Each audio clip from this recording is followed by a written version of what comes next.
It's moving day in Moscow as furniture and office supplies belonging to U.S. diplomatic staff are removed from a U.S. facility.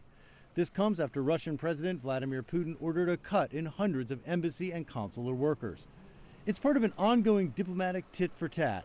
In addition to forcing the diplomatic staff to move, Russia is placing 2 U.S. properties off limits, all of it in retaliation for a bill passed in the U.S. Congress that includes more sanctions against Russia. The way out of this situation is through a demonstration of political will to improve relations, the process of rehabilitation from aggravation of political schizophrenia, the registration of desire to improve the relations, and the refusal from attempts to dictate by means of sanctions. The U.S. sanctions are meant to punish Russia for alleged interference in the U.S. election.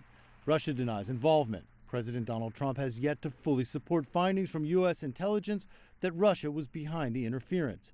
The U.S. administration has instead focused on Russia's relations with neighbors like Ukraine and Georgia. We hope for better relations with Russia. But the recent diplomatic action taken by Moscow, I can assure you, will not deter the commitment of the United States to our security. Politically, it will be tough for Trump to push for lifting the sanctions. Many of the president's critics will say any easings of sanctions would be viewed as payback for Russia helping him win the U.S. election.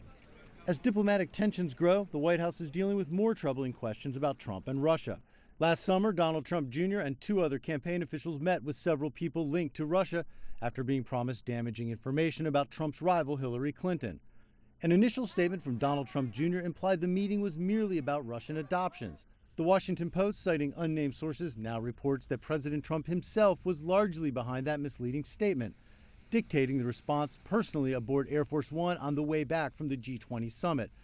The White House acknowledges that President Trump weighed in on that statement. President Trump has yet to sign that Russia sanctions bill into law, but the White House says he will do so shortly. The bill requires the president to get congressional approval before lifting sanctions against Russia. That will make it even more difficult for President Trump to ease tensions with Russia. Jim Spellman, CGTN, Washington.